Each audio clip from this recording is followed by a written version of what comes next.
تو میں انشاءاللہ تعالی ان تمام تبرہ کرنے والوں کو بھی ایسا جواب دوں گا کہ یاد آ جائے گی نانی۔ آپ کہتے ہیں چوروں کو معافی نہیں دوں گا، اپوزیشن کی صفوں سے آواز آئی ہے۔ جی ہاں، آپ انہیں وزارت دیا کرتے ہیں، معافی کیوں کر دینے لگے؟ یہ اپوزیشن کا کہنا ہے، کس حد تک درست ہے یہ ہمیں بتائیں گے ہمارے مہمان۔ احسان جتلایا ہے مسیحا نے کہ ایک شوگر کمیشن کی رپورٹ ہم نے جو ہے وہ افشا کی۔ سوال جزوی وہی ہے، جہانگیر ترین کا کیا کر لیا؟ ایف آئی آر کاٹ کر کے کس کو خوش کیا گیا؟ ایف آئی آر کے بعد والے مراحل کون کرے گا؟ اور بہت سارے ضمنی سوالات ہیں، اگر داغوں گا تو جواب کون سا مل جائے گا۔ بہرحال آگے بڑھتے ہیں۔ ثابت ہو گیا کہ ایک زرداری سب پہ بھاری، خیر وہ اب سب پہ بھاری تو نہیں، لیکن مولانا فضل الرحمان اور پی ڈی ایم پہ بھاری ضرور ہو گئے۔ جن لوگوں کو حیرت ہوئی ہے پیپلز پارٹی کے یو ٹرن پر، انہیں میرے پچھلے پروگرامز کی جو کلپس ہیں اس سے تشفی کر لینی چاہیے کہ میں ڈے ون سے کہتا چلا رہا ہوں پیپلز پارٹی نہ استعفیٰ دے گی نہ پیپلز پارٹی ایجیٹیشن کرے گی، کیونکہ پیپلز پارٹی اور نون لیگ دونوں ہی میڈیکل این آر او زدہ ہیں، لیکن اس وقت جتنی زیادہ اطاعت اور تابعداری کا ثبوت پاکستان پیپلز پارٹی کو دینا بنتا ہے اور وہ دے بھی رہی ہے، اتنا کسی اور کو جچتا ہی نہیں۔ وہی ہوا، دو چار ہاتھ جب کے لبے بام رہ گیا، کیلے کے چھلکے پہ کھڑے تھے اور پھسل گئے۔ آگے بتایا جا رہا ہے کہ جی استعفیٰ دیں گے لیکن پہلے نواز شریف کو بلا لو۔ اب پوچھو بھائی، نواز شریف کو اگر آنا ہی ہوتا تو وہ اتنی محنت سے بھاگتے؟ اور یہ پہلی مرتبہ نہیں ہے جو وہ داغ مفارقت دے گئے ہیں، یہ دوسری مرتبہ ہے۔ پچھلی مرتبہ بھی ایک نادر شاہی ڈاکیومنٹ سائن کر کے گئے تھے، اس مرتبہ بھی میڈیکل این آر او لے کر کے گئے ہیں۔ مولانا فرنٹ فٹ سے بیک فٹ پر آ گئے ہیں، بات استعفوں سے اب ضمنی الیکشن لڑنے تک جا پہنچی ہے۔ شہباز گل، 3 حکومتی وزیروں کے بڑے زبردست بیانات ہیں، دل پہ پتھر رکھ کر کے، بہرحال بات اچھی کسی نے بھی کی ہو اور حق کی ہو کرنی چاہیے۔ میں یہ بیانات آپ کی خدمت میں پیش کر رہا ہوں۔ شہباز گل صاحب کہتے ہیں زرداری اپنا سر بچانا چاہتے ہیں۔ شبلی فراز صاحب کہتے ہیں رہنماؤں کے چہرے پی ڈی ایم اجلاس کی چغلی کھا رہے تھے۔ شیخ رشید کہتے ہیں پیپلز پارٹی جیت گئی اور پی ڈی ایم ہار گئی۔ اب سوال یہ ہے کہ مولانا تنہا پی ڈی ایم کو کتنی دیر تک بچائیں گے، اور کیا وہ پیپلز پارٹی جس کے روحانی پیشوا آصف علی زرداری صاحب ایک بار ہمیں یہ بتلا چکے کہ سیاست میں کچھ بھی حرف آخر نہیں ہوتا، یہ ہمیں بتا چکے کہ سیاست میں سیاسی بیانات کوئی قرآن و حدیث نہیں ہوتے۔ صدر پاکستان کا حلف اٹھانے کے فوراً بعد انہوں نے ہمیں یہی ایک تعلیم دی تھی جو مجھے آج تک یاد رہ گئی۔ کیا پیپلز پارٹی ایک مرتبہ پھر کوئی جھانسا نہیں دے گی؟ اس بات کی گارنٹی کون لے گا؟ آخری نہایت ہی فضول سا ٹاپک، ریلیونٹ مہمان آج میرے پاس ہیں اس لیے میں نے اس سے فائدہ اٹھایا۔ کورونا کے وار 96 مریض جاں بحق، 3,500 کے قریب نئے مریضوں کی تشخیص ہوئی ہے۔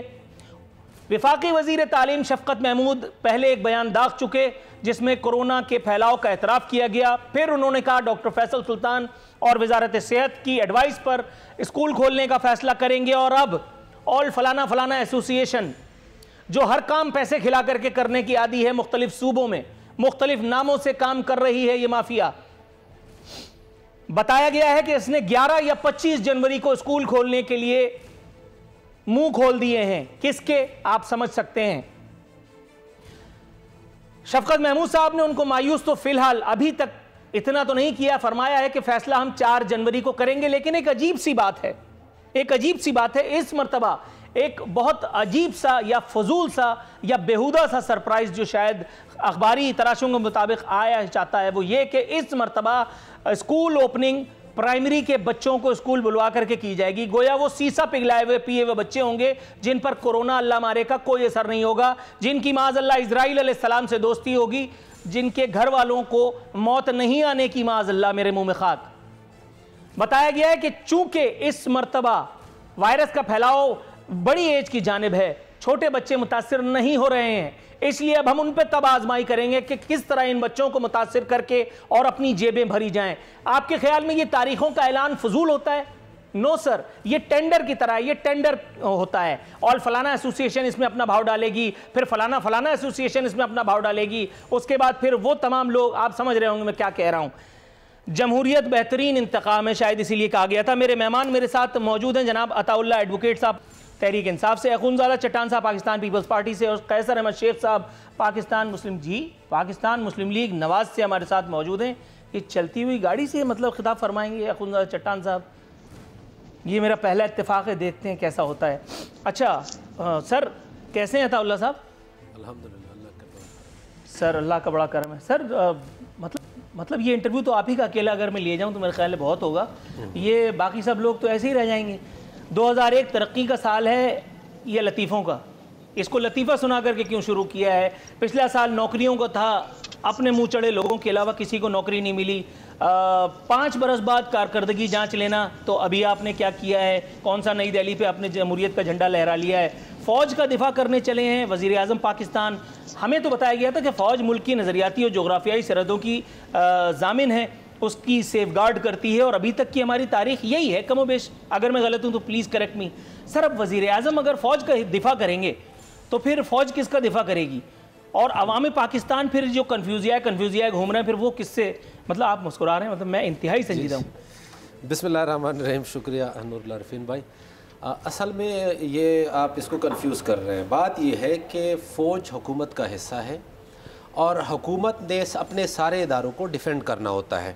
اگر جہاں پہ ایک منٹ یہیں رک جاتے ہیں۔ جی جی جی، پہلے آپ نے یورکر خود زبردستی بنا لی، حالانکہ میں نے تو بال کرائی بھی نہیں تھی۔ فوج حکومت کا حصہ کیسے ہو گئی؟ دیکھیں فوج ریاست کا ایک پلر ہے، یہ میں نے پڑھا تھا۔ نہیں دیکھیں ٹھیک ہے، فوج حکومت کا حصہ کیسے، یہ ابھی مہمانوں سے بھی جانوں گا۔ میں یہ کہتا ہوں کہ یہ سارے ادارے وزیر اعظم کے انڈر ہوتے ہیں۔ ٹھیک ہے، انہوں نے اگر اچھی کارکردگی دینی ہے تو وہ اس کا کریڈٹ بھی وزیر اعظم کو جاتا ہے، اگر خدا نہ خواستہ کہیں پہ کمزوری ہوتی ہے تو بھی اس کے جو نقصانات ہوتے ہیں وہ وزیر اعظم کو جاتے ہیں۔ اگر کسی ادارے پہ تنقید ہوتی ہے، اب ہمارے فوج پہ تنقید ہوتی ہے، تو فوج جو ہے ہر شخص کا براہ راست جواب نہیں دیتی، نہ دینی چاہیے۔ اس کے لیے ہماری جو سول حکومت ہے، کیونکہ فوج جو کچھ کر رہی ہے وہ سول حکومت کے وزیر اعظم کے ماتحت ہے، ان کے کہنے پہ کر رہی ہے، تو اگر ان کا کریڈٹ جو ہے وزیر اعظم کو جائے گا تو ظاہر جو نقصان کی باتیں ہیں یا جو لوگ تنقید کرتے ہیں تو اس کا جو جواب ہوگا وہ بھی حکومت دے گی، وزیر اعظم دے گا اور اس کی ٹیم دے گی۔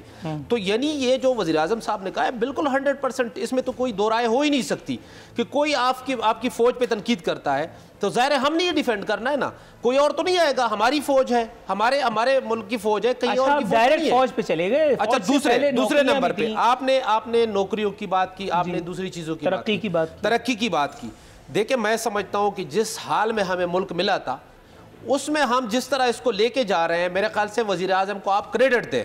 پوری دنیا میں صرف ایک مثال دیتا ہوں، آپ نے کرونا کی بھی بات کی، یہ جو وبا آئی پوری دنیا نے اس کو کیسے ڈیل کیا اور پرائم منسٹر آف پاکستان اور پاکستان کی حکومت نے کیسے ڈیل کیا۔ دوسری بات میں نوکریاں کا ایک نوکری کی بات بتا رہا ہوں، ایک میں مثال دوں گا، ایک آپ یہ دیکھیں کہ آپ کی برآمدات میں کتنے پرسنٹ 18% اضافہ ہوا ہے، آپ کا سٹاک ایکسچینج جو ہے وہ 44,000 پہ جا کے بند ہوا ہے سال کے اینڈ میں۔ صرف اور صرف فیصل آباد کے جو پاور لومز چلے ہیں 13 لاکھ نوکریاں اس سے ملی ہے، اور ابھی جو 30,000 اور نوکریاں، جی سر میں گر جاؤں گا کرسی سے۔ بالکل 22 لاکھ کا عارف الوی اعتراف کر چکے بے روزگار ہوئے، 2.5 سال میں بڑی محنت سے ان کو بے روزگار کیا ہے۔ 13 لاکھ، ایک منٹ سر، یہاں تو کھیل آگے بڑھے گا ہی سر۔ 13 لاکھ، نا آئی لو یو سر، 13 لاکھ نوکریاں، میں کہہ رہا ہوں 1350 نوکریاں اگر مل گئی ہوتی اس دور حکومت میں تو باقاعدہ پریس کانفرنس کر کے لگی کا ناچ نچا دیا ہوتا۔ 13 لاکھ نوکریاں، اتنی خاموشی۔ فیصل آباد میں پرائم منسٹر نے ایک وزٹ کیا تھا، آپ کو یاد ہوگا، وہاں کے صنعت کاروں نے کیسے ویلکم کیا، وہاں لوگ مزدور کتنا خوشحال ہے، مزدوروں کی وہاں پہ کمی ہے۔ ابھی بھی 30,000 کے قریب یہ پاور لومز بند پڑے ہوئے ہیں، اگر وہ سٹارٹ ہو جاتے ہیں تو اس سے آپ کی یعنی بہت ساری جو ہے وہ وہاں پہ جاب کریٹ ہوگی۔ اس کے علاوہ لیکن 13 لاکھ یہ کسی نے غلط مذاق کیا ہوگا، پڑھیے دوبارہ پڑھیے۔ میں آپ کو کہہ رہا ہوں نا 13 لاکھ وہاں پہ جو صنعتیں چل پڑی ہیں اس سے بہت سارے لوگوں کو نوکریاں ملی اور بہت سارے لوگ بے روزگار تھے۔ آخری بات کرنے جا رہا ہوں، دیکھیں ایم کیو ایم والی بات کر لیے جلدی سے، پھر میں آگے اس لیے ترقی کا ایم کیو ایم، دیکھیں ایم کیو ایم کے بارے میں آپ کو ایک بات بتاؤں، ایم کیو ایم کے بارے میں مجھے مت بتائیے گا، ایم کیو ایم پہ تو میں کتاب لکھ رہا ہوں۔ پرائم منسٹر نے سب سے پہلے الطاف حسین کو کس نے للکارا تھا؟ وزیر اعظم عمران خان نے للکارا نہیں، تھا. وزیر اعظم نہیں تھے اس میں. وزیر اعظم نہیں، ابھی کی وزیر اعظم. میں نے کہہ رہا ہوں کہ ہمارے چیئرمین تھے اس وقت، لیکن انہوں نے للکارا تھا. اس کے خلاف جو بیانات دیے، جو کھل کر میدان میں آئے، ہمیں بڑی تھریٹس ہوئی، ہمارے جو وہاں پہ ہم ورکر تھے ان کو بڑے نقصانات ہوئے، لیکن وزیر اعظم صاحب نے ان کو للکارا اور اپنے انجام تک پہنچایا. ایک بات بتا دوں، ہاں ایم کیو ایم پہ تو مجھ سے زیادہ کوئی کوالیفائی نہیں کرتا نا اس پہ بات کرنے کے لیے. آپ سب شریک تھے. سن تو لیں، سب میں اکیلا ہی تھا بھائی، کیا ہو گیا؟ سب کہاں سے آ گئے؟ میں مانتا ہوں. اچھا سنیے، میں یہ کہہ رہا ہوں، اللہ آپ کو نیکی دے، یہ جس وقت الطاف حسین کی جانب سے، الطاف حسین والی ایم کیو ایم کی جانب سے جو نفیس نہیں تھی، جس وقت عمران خان صاحب کے ذاتی کردار اور وہ پتہ نہیں کیا کیا اسکینڈلز کے بارے میں غلیظ زبان استعمال کی جاتی تھی نا، اس وقت یہی سارے نفیس اس کے بارے میں کھڑے ہو کر کے مدلل باتیں، دلائل دیا کرتے تھے ٹیلی ویژن پروگراموں میں. آپ یہ کہہ رہے ہیں کہ میری لڑائی ایم کیو ایم سے نہیں تھی، الطاف سے تھی. الطاف اور ایم کیو ایم جدا جدا تو ہے نہیں. یہ تو ضرورت ایجاد کی ماں ہے، اور یہ قوم آپ سمجھ رہے ہیں، میں کچھ کہہ نہیں سکتا آن ایئر ہوں. اس قوم نے اپنی ایڈجسٹمنٹ کے تحت بہت ساری کام کیے ہوئے ہیں، اور وہی کام آپ نے اور خان صاحب نے بھی کر لیا انفارچونیٹلی. ورنہ ایم کیو ایم وہی ہے سر، ورنہ حیدر عباس رضوی کو وزیر اعظم کے سامنے بٹھا کر کے این آر او نہیں دلوایا گیا ہوتا. حیدر عباس رضوی پر کیسز تھے، وہ کیسز راتوں رات کہاں چلے گئے؟ عادل صدیقی آئے تھے، ان کو کس نے؟ آپ سمجھ رہے ہوں گے. آپ صرف ہنس سکتے ہیں، اس پہ جواب مت دیجیے گا، خدا کی قسم میں پورا پروگرام کھیل دوں گا. جواب دیتا ہوں. جی دیکھیں، بہت ساری چیزیں ایسے ہیں جو آپ بھی جانتے ہیں، میں کراچی والا ہوں، میں بھی جانتا ہوں، لیکن ہم کہہ نہیں سکتے، اس میں کوئی دو رائے نہیں. ڈن ہو گیا. آخری بات میں صرف یہ کہہ رہا ہوں کہ جو لوگ الطاف حسین کے ساتھ تھے، اگر کچھ لوگ رائے راست پہ آ گئے ہیں تو ہمیں ان کو موقع دینا چاہیے، ہمیں ان کو موقع دینا چاہیے. طارق جمیل صاحب کے ہاتھ پہ بیعت کی ان لوگوں نے. نہیں دیکھیں، اگر کوئی شخص سر تھوڑا سا توقف کیجیے گا، میں چلتی گاڑی میں سے انٹرویو کا پہلا ایڈونچر کیے لیتا ہوں. اخونزادہ چٹان صاحب السلام علیکم. وعلیکم السلام. ارے واہ، آواز بھی ٹھیک آ رہی ہے، مست ہو گیا ہے تو. اچھا سر، میں یہ کہہ رہا تھا کہ یہ صحافیوں پر حکومتی ساکھ کو متاثر کرنے کا جو تکلف اٹھایا ہے میرے مسیحا نے، سر کچھ لوگوں کا یہ کہنا ہے کہ اس کام کے لیے تو حکومتی اقدامات اور ہمارے انمول رتن جو وزیر ہیں، جو کوئی بے روزگار تھا، کوئی پاکستان سے باہر تھا، ان کو بلا بلا کر کے نوکریاں دی گئی ہیں. اس کام کے لیے تو اپنے اقدامات کافی ہیں. یہ بیچارے صحافی کیا کر رہے ہیں؟ بہت سے صحافی تو بیچارے فل ٹاس انٹرویو کر کر کے تھک گئے. بہت سارے صحافی تو باقاعدہ صبح سے حضرت عمران خان نیازی رحمۃ اللہ علیہ کر کے اپنے پروگرام کا آغاز کرتے ہیں، پی ٹی آئی زندہ باد کر کے پروگرام کا اختتام کرتے ہیں. اب کیا جان لیں گے بچے کی؟ بسم اللہ الرحمن الرحیم. نور اللہ رپین صاحب، میں نے دنیا میں بہت زیادہ محسن کش لوگ دیکھے، لیکن عمران سے زیادہ احسان فراموش بندہ میں نے دنیا میں دیکھا ہے، نہ میں اس کو کبھی دیکھ لوں گا. اس بندے کے ساتھ جس نے بلائی کی ہے، ہر ایک کو انہوں نے وہ بدلہ دیا اور اس کو تکلیف پہنچایا. چاہے جہانگیر تریز نے جہاز دیا ہے، چاہے میڈیا نے کندھوں پہ سوار کر کے وزیر اعظم کے کرسی تک پہنچایا ہے. ابھی تک میڈیا نے اس کا جتنا ساتھ دیا ہے، میں نہیں سمجھتا ہوں کہ ابھی تک یا مجبور ہے. میڈیا کی مجبوری بھی اپنی جگہ، ہمیں پتہ ہے کہ میڈیا کو پہ پریشر بھی بہت زیادہ ہے، لیکن میڈیا نے خود سے بھی ان کا بہت بڑا ساتھ دیا ہے. اور یہ محسن کش انسان ہے، اس کا جس نے ساتھ دیا ہے، اس کے ساتھ انہوں نے وہ حشر کیا کہ آئندہ کے لیے ان کے نسلی بھی یاد رکھیں گے. چاہے وہ پارٹی میں اس کا کوئی کسی نے ساتھ دیا ہے، میڈیا نے ساتھ دیا ہے، جس نے ساتھ دیا ہے. یہ جو ہمارے اوورسیز پاکستانی بیچارے تھے، وہ وہاں سے 6 لاکھ کا ٹکٹ لے کے اور ایئرپورٹ پہ کھڑے ہو جاتے تھے سیلفی نکال کے کہ یہ میں نے 6 لاکھ اور 3 لاکھ کا ریٹرن ٹکٹ لیا ہے اور میں تبدیلی کو ووٹ دینے آیا ہوں. یہ کرونا میں ان لوگوں کا جو حشر کیا پاکستانی ایمبیسیز نے، یہ نیازی کی سلیکٹڈ حکومت نے، اور پھر جو واپس جا رہے تھے، آپ یقین مانیں نور اللہ رپین صاحب کے 45 ہزار کا ٹکٹ 2 لاکھ 3 لاکھ پہ بکا ہے. تو یوتھ نے اس کا ساتھ دیا تھا. یوتھ کو جس طرح بے روزگار کیا اور جو حشر یوتھ کا کیا، تو یہ محسن کش انسان ہے. اس کے ساتھ جس نے جو بھی بلائی کی ہے، اس کے ساتھ انہوں نے تھوڑا سا توقف کی استدعا ہے. میں پروگرام میں شریک گفتگو کرنا چاہتا ہوں قیصر مشیخ صاحب کو. قیصر مشیخ صاحب سر خوش آمدید. آپ کو میری آواز سنائی دے رہی ہے؟ جی آواز آ رہی ہے مجھے۔ قیصر میں شیخ صاحب، آج ایک اخبار میں نے خبر پڑھی کہ چنیوٹ سے تعلق رکھنے والے قیصر شیخ نے استعفیٰ دینے سے انکار کرتے ہوئے فرمایا کہ ووٹر کو عزت ملنی چاہیے، ووٹ کی تو خیر ہے۔ پہلے آپ اس بات کی تردید یا تائید مختصر الفاظ میں فرمائیے، پھر ضمنی سوال میں داغے دیتا ہوں۔ میں اس کے بعد کی کیٹاگوریکلی تردید کرتا ہوں۔ میں نے چنیوٹ میں 30 تاریخ کو اپنے سارے ووٹرز کو انوائٹ کیا تھا، میں نے پینافلیکس لگائے تھے پورے شہر میں اور کہا تھا کہ میں آپ سے مشورہ کرنا چاہتا ہوں کیونکہ ووٹ کو عزت دو، ہماری پارٹی کا ہے، اور میں اصل ووٹر جس نے مجھے ووٹ دیے ہیں، جو مجھے ہمیشہ ووٹ دیتے ہیں، تو میں ان کے مشورے کے ساتھ استعفیٰ دینا چاہتا ہوں۔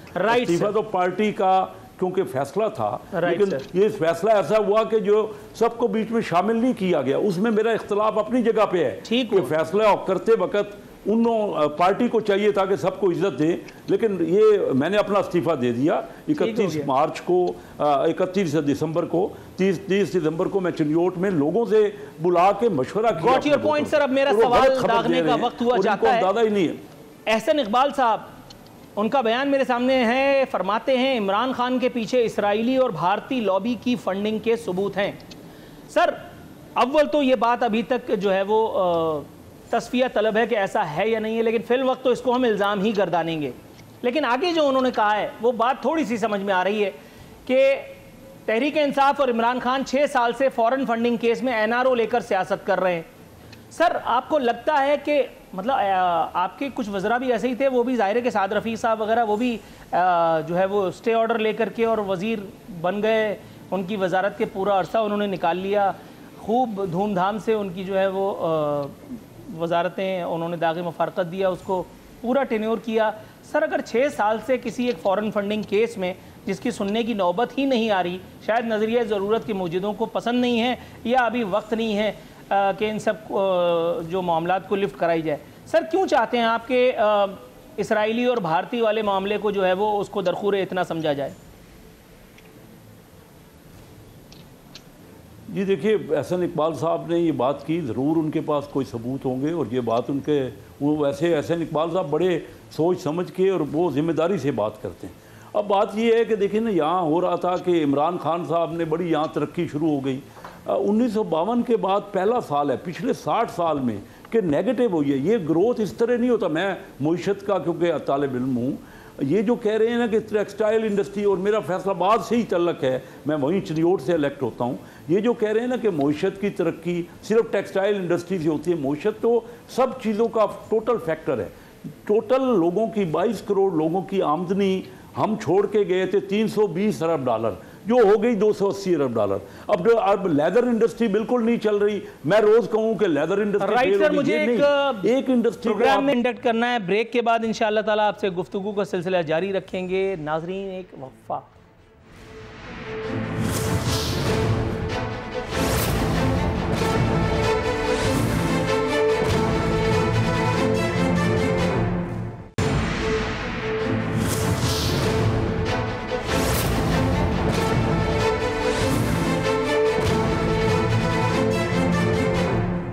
ویلکم بیک ناظرین، بدستور ہمارے مہمان ہمارے ساتھ موجود ہیں۔ چٹان صاحب، سر زرداری صاحب نے مولانا فضل الرحمان اور پی ڈی ایم کو